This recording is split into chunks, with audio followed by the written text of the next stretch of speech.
जय हिंद साथियों। तो साथियों हम आपको सीटेट एग्जाम 2022 की तैयारी करा रहे हैं, जिसमें आज हम देखेंगे संस्कृत भाषा का प्रैक्टिस सेट नंबर 14, जिसमें हम देखेंगे 20 बहुत ही महत्वपूर्ण क्वेश्चन जो आपकी आने वाली सीटेट परीक्षा के लिए बहुत ही ज्यादा महत्वपूर्ण है। तो सभी साथी अंत तक हमारे साथ बने रहें, और जिन साथियों ने अभी तक हमारे चैनल को सब्सक्राइब नहीं किया उनसे मेरा निवेदन है कि वो सभी साथी चैनल को सब्सक्राइब कर लें। तो साथियों शुरू करते हैं आज का प्रैक्टिस सेट और देखते हैं अपना पहला क्वेश्चन। हमारा पहला क्वेश्चन है संसार का संधि विच्छेद होगा। वेरी वेरी इंपॉर्टेंट क्वेश्चन हो जाता है साथियों। संसार का सही संधि विच्छेद क्या होगा? सम प्लस सार है, सन प्लस सार है, संस प्लस आर या फिर सत प्लस सार। तो साथियों क्वेश्चन नंबर 1 का सही आंसर क्या होगा?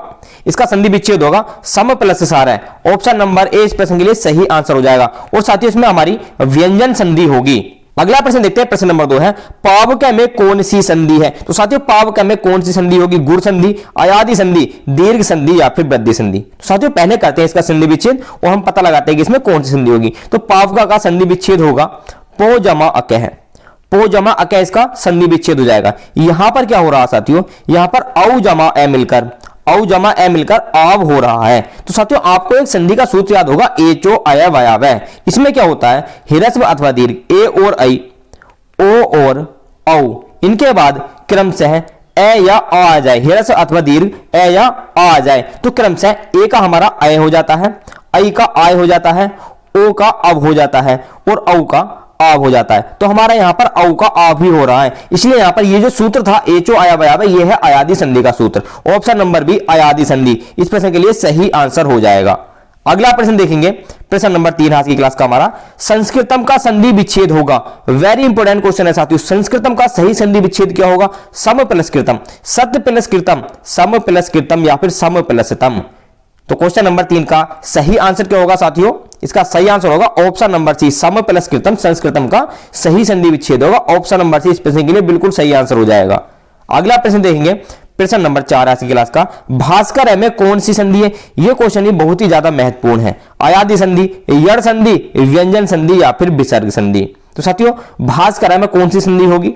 इसका सही आंसर होगा साथियों इसमें होगी विसर्ग संधि। ऑप्शन नंबर डी इस प्रश्न के लिए सही आंसर हो जाएगा। अगला प्रश्न देखेंगे, प्रश्न नंबर 4 आज के प्रैक्टिस सेट का जयद्रथ का संधि विच्छेद होगा। जयद्रथ का सही संधि विच्छेद क्या होगा? जयत प्लस रथ, जय प्लस रथ है, जयद प्लस रथ या फिर जय प्लस रथ है। तो क्वेश्चन नंबर 5 का सही आंसर क्या होगा? इसका सही आंसर हो जाएगा साथियों option number A Jayant plus रथ है। ऑप्शन नंबर ए इस प्रश्न के लिए सही आंसर होगा और इसमें होगी हमारी व्यंजन संधि। अगला प्रश्न देखेंगे, प्रश्न नंबर 6 है मातृ में कौन सी विभक्ति है? साथियों विभक्ति से क्वेश्चन जरूर बनता है आपके सीटेट के एग्जाम में, बहुत ही ज्यादा महत्वपूर्ण क्वेश्चन हो जाता है ये। पंचमी विभक्ति, सप्तमी विभक्ति, षष्ठी विभक्ति या फिर द्वितीय विभक्ति। तो साथियों मातृ में कौन सी विभक्ति होगी? इसमें होगी साथियों सप्तमी विभक्ति। ऑप्शन नंबर 20 प्रश्न के लिए सही आंसर हो जाएगा। और ये मातु धातु का शब्द है, मातु धातु से बना है सप्तमी विभक्ति में मातृ। अगला प्रश्न देखेंगे, प्रश्न नंबर 7 आज की क्लास का आत्मने में कौन सी विभक्ति है? द्वितीय, तृतीय, चतुर्थी या फिर सप्तमी। तो आत्मा धातु का आत्मने जो शब्द है इसमें कौन सी विभक्ति होगी? तो इसमें होगी साथियों चतुर्थी विभक्ति। ऑप्शन नंबर सी इस प्रश्न के लिए सही आंसर होगा। अगला प्रश्न देखते हैं, प्रश्न नंबर 8 है ग्रहणीय में कौन सा प्रत्यय है? लय प्रत्यय, कित प्रत्यय, तव्य प्रत्यय या फिर अनीय प्रत्यय। तो क्वेश्चन नंबर 8 का सही आंसर हो जाएगा साथियों ऑप्शन नंबर डी अनीय प्रत्यय होगा। इसमें देखो साउंड भी इस तरीके से आ रहा है, लास्ट में अनीय और घ्राणीय दोनों में लास्ट में ये आ रहा है, तो यहां पर मिलता जुलता इस तरीके से हम इसको पहचान सकते हैं। ऑप्शन नंबर डी इस प्रश्न के लिए सही आंसर होगा। अगला प्रश्न देखेंगे, प्रश्न नंबर 9 है मृच्छकटिकम ग्रंथ के रचयिता कौन है? वेरी वेरी इंपोर्टेंट क्वेश्चन हो जाता है साथियों। मृच्छकटिकम ग्रंथ किसके द्वारा लिखा गया? शूद्रक के द्वारा, महाकवि कालिदास जी के द्वारा, वेद व्यास जी के द्वारा या फिर श्री हर्ष जी के द्वारा। तो क्वेश्चन नंबर 9 का सही आंसर क्या हो जाएगा? मृच्छकटिकम ग्रंथ के रचयिता साथियों शूद्रक। ऑप्शन नंबर ए इस प्रश्न के लिए सही आंसर होगा। अगला प्रश्न देखेंगे, प्रश्न नंबर 10 है सप्ताह में कौन सा समास है? तो सप्ताह में कौन सा समास होगा? कर्मधारय समास, द्विगु समास, बहुब्रीहि समास या फिर तत्पुरुष समास। तो साथियों सप्ताह होता है 7 दिनों का समूह। ये संख्यावाचक शब्द यहां पर आ रहा है, तो संख्यावाचक शब्द जिसमें आता है वो होता है हमारा द्विगु समास। ऑप्शन नंबर 20 प्रश्न के लिए सही आंसर होगा। अगला प्रश्न देखेंगे, प्रश्न नंबर 11 है राष्ट्रपति में कौन सा समास है? तो राष्ट्रपति में कौन सा समास होगा? द्विगु समास, द्वंद्व समास, तत्पुरुष समास या फिर कर्मधारय समास। तो राष्ट्रपति का मतलब होता है राष्ट्र का पति, राष्ट्र का पति। तो यहां पर का शब्द आ रहा है जो एक कारक चिन्ह है, ये तत्पुरुष समास होगा इसमें। ऑप्शन नंबर सी इस प्रश्न के लिए सही आंसर हो जाएगा।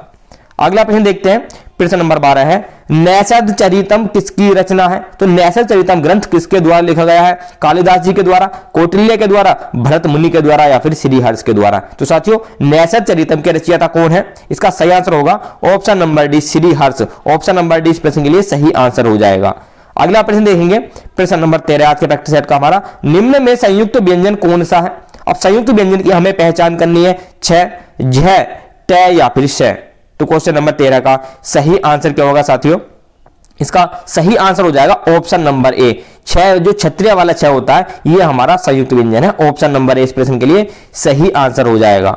अगला प्रश्न देखेंगे प्रश्न नंबर 14 है निम्न में ऊष्म व्यंजन की पहचान करें। तो साथियों ऊष्म व्यंजन कौन से व्यंजन होते हैं उसकी हमें पहचान करनी है, यह है, वह या फिर त्रय। तो साथियों ऊष्म व्यंजन हमारे 4 होते हैं जिनमें 3 हमारे से आ जाते हैं और चौथा हमारा है आ जाता है। तो ऊष्म व्यंजन इनको क्यों कहते हैं साथियों? इनका उच्चारण करते समय मुख से हमारे गर्म वायु निकलती है जिसकी वजह से इनको ऊष्म व्यंजन कहते हैं। तो ऑप्शन नंबर बी इस प्रश्न के लिए सही आंसर हो जाएगा, ये हमारे ऊष्म व्यंजन है। अगला प्रश्न देखेंगे प्रश्न नंबर 15 है माहेश्वर सूत्र कितने हैं? तो माहेश्वर सूत्रों की संख्या कितनी है? 11, 24, 14 या फिर 52। बहुत ही आसान क्वेश्चन, आप सभी को इसका आंसर पता होगा। तो क्वेश्चन नंबर 15 का सही आंसर क्या होगा? इसका आंसर होगा साथियों 14। माहेश्वर सूत्र 14 है। ऑप्शन नंबर सी इस प्रश्न के लिए सही आंसर हो जाएगा। अगला प्रश्न देखेंगे प्रश्न नंबर 16 है श का उच्चारण स्थान है। वेरी इंपॉर्टेंट क्वेश्चन हो जाता है साथियों, श का उच्चारण स्थान हर एक बार सीटेट के एग्जाम या यूपी टेट के एग्जाम में पूछा जरूर जाता है। तो श का उच्चारण स्थान क्या? कंठ, तालु, दंत या फिर मूर्धा। तो इसका उच्चारण स्थान है साथियों मूर्धा। ऑप्शन नंबर डी इस प्रश्न के लिए सही आंसर हो जाएगा। अगला प्रश्न देखेंगे प्रश्न नंबर 17 आज की क्लास का हमारा, सगुण का विलोम शब्द क्या होगा? अब सगुण का विलोम शब्द क्या होगा? निर्गुण, परगुण, अवगुण या फिर असगुण। तो क्वेश्चन नंबर 17 का सही आंसर क्या होगा साथियों? सगुण का जो विलोम शब्द होगा वो होगा निर्गुण। ऑप्शन नंबर ए इस प्रश्न के लिए सही आंसर होगा। अगला प्रश्न देखते हैं प्रश्न नंबर 18 है स्वसुर का हिंदी अर्थ क्या है? अब स्वसुर किसको कहते हैं? राक्षस को, ससुर को, बोली को या फिर देवता को? तो क्वेश्चन नंबर 18 का सही आंसर होगा साथियों स्वसुर का मतलब होता है ससुर। ऑप्शन नंबर 20 प्रश्न के लिए सही आंसर हो जाएगा। अगला प्रश्न देखेंगे प्रश्न नंबर 19 है अध्यास्ते में उपसर्ग होगा। अब अध्यास्ते में कौन सा उपसर्ग होगा? अध, अध्यय, अधि या फिर अध्या। तो साथियों इसमें जो उपसर्ग होगा वो होगा हमारा अधि उपसर्ग। ऑप्शन नंबर सी इस प्रश्न के लिए सही आंसर हो जाएगा। अगला प्रश्न देखते हैं प्रश्न नंबर 20 और आज की क्लास का हमारा लास्ट प्रश्न है अध अव्यय का क्या अर्थ है? अब अध जो है एक संस्कृत का शब्द है, इसका हिंदी अर्थ हमें बताना है। तो अध अव्यय का क्या अर्थ होगा? अभी, और, आधा या फिर आज। तो क्वेश्चन नंबर 20 का सही आंसर क्या होगा साथियों? अध माने होता है आज। ऑप्शन नंबर डी इस प्रश्न के लिए सही आंसर हो जाएगा। तो ये तो साथियों हमारा आज की क्लास के 20 बहुत ही महत्वपूर्ण प्रश्न। तो जो भी साथी अंत तक हमारे साथ बन रहे हैं उनका बहुत बहुत धन्यवाद। और जिन साथियों ने अभी तक हमारे चैनल को सब्सक्राइब नहीं किया, जो देर किस बात की, अभी हमारे चैनल को सब्सक्राइब करें और साथ में घंटी बटन को भी दबा दें जिससे कि हमारे वीडियोस के नोटिफिकेशन आप तक पहुंच जाए। जिन साथियों को इस प्रैक्टिस सेट की पीडीएफ चाहिए वो हमारा टेलीग्राम ग्रुप ज्वाइन कर ले, लिंक नीचे डिस्क्रिप्शन में दिया हुआ है। हम मिलते हैं आपसे अगली क्लास में। जय हिंद।